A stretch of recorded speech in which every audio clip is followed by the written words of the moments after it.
So meanwhile, the Democratic Congressional Campaign Committee, which is looking, of course, to take advantage of these poor Republican poll numbers, has announced the first 12 candidates in its program supporting contenders, hoping to flip key GOP-held districts ahead of this year's midterm elections. The so-called Red to Blue program gives additional resources to Democrats running in competitive battleground districts. Candidates include Marine Corps veteran Joanna Mendoza in Arizona, former Iowa State Representative Christina Bohannon, and more.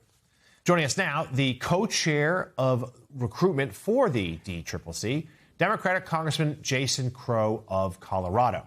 He is a member of the Armed Services and Intelligence Committees and a combat veteran. Congressman, good morning. Thank you for joining us. You, of course, do not come from a red state, although it wasn't all that long ago that Colorado was a true battleground. But it does seem like that your resume is something of a template, perhaps, for some of these candidates you and the committee are trying to put forth and support in these red districts. So tell us more about that effort. Who are you looking for? Well, I grew up in a red community. I grew up in a working class community. I worked construction growing up to help pay my way through college. I flipped a seat in 2018 that had never been held by a Democrat. And of course, I served this country working with people from all around the nation. Every different economic background, every race, every ethnicity, I brought those folks together and served and fought. And that's what we need to do. Ultimately, we need to reform not just the Democratic Party, but we need to rebuild a coalition that can win in places that we haven't won in a long time. I mean, this is not hard stuff to think about, right? Like, it's not, the math is not hard, I guess is my point, right? We know we're not winning where we need to win. And unless we start winning in areas that have turned their back on us because we have not delivered for them, we're going to continue in this cycle. So that is the cycle we're looking to break. I've been scouring the country the last year, finding these candidates, talking to them, mentoring them, and it is go time. Congressman, it's Sam Stein here. I'm going to try to shoehorn two very distinct topics into one actual question. You were part of the 6 lawmakers that have been targeted by Donald Trump for warning or telling members of the military they don't have to follow unlawful orders. Your lawyer wrote a letter to Jeanine Pirro asking her to preserve records about this.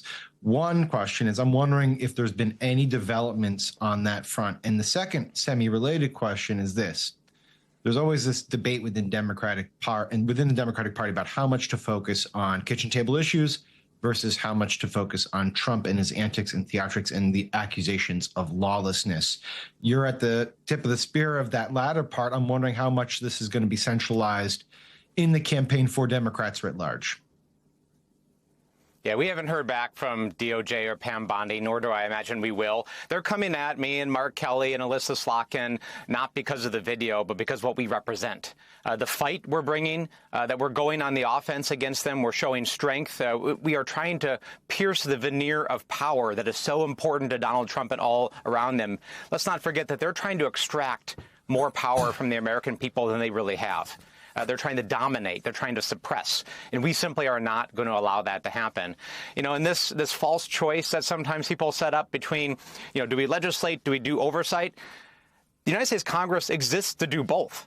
The Constitution gave us both powers of oversight and accountability and legislating. So this actually isn't a choice. It's our duty to do both. Nor can we heal as a country if we don't go after those who are turning their back on the Constitution, those who are violating the law, murdering citizens in our street. That accountability must happen. And at the same time, we have the ability and the duty to make sure we're lowering costs, addressing the housing crisis in America, and reining in the military adventurism of this administration. Let's not forget that he campaigned on ending the endless wars that I fought in, that millions of Americans fought in. And this guy doesn't see a problem that he doesn't think he can bomb his way out of.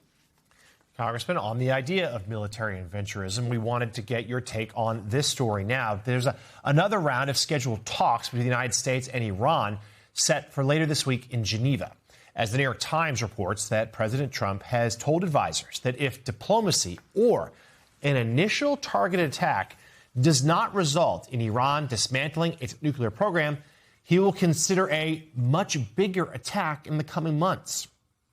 According to the Times, that attack would be intended to drive the country's leaders from power.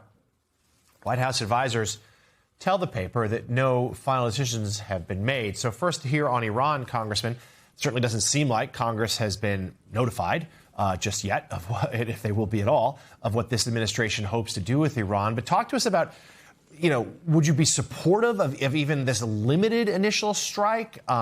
It seems to be a tacit admission that this last summer strikes, which the president said totally obliterated Iran's nuclear capability, well, clearly not the case if they still pose a threat.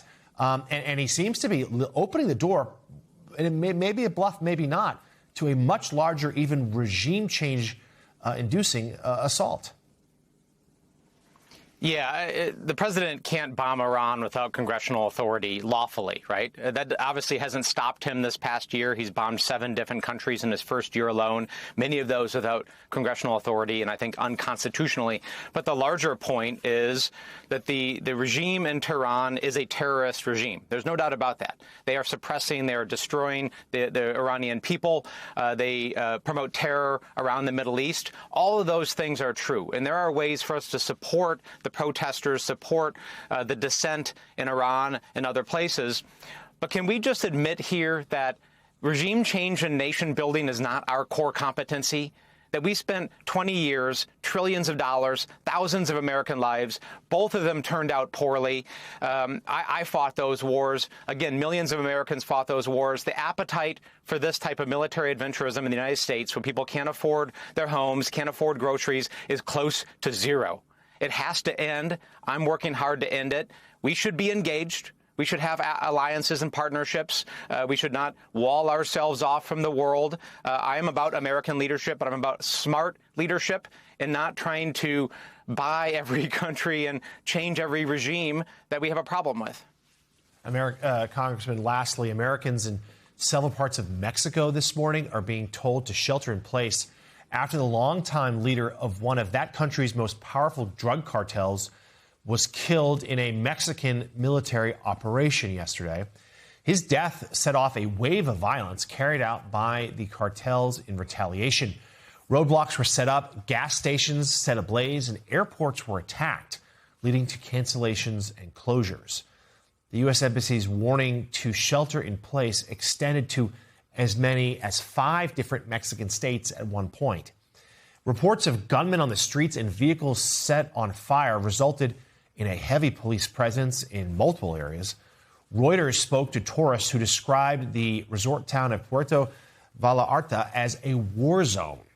However, on social media yesterday afternoon, Mexico's President Claudia Sheinbaum posted that in the vast majority of Mexico yesterday, activities were proceeding with complete normality. Congressman, the White House has said they supplied some intelligence to Mexico for this strike that killed the cartel leader.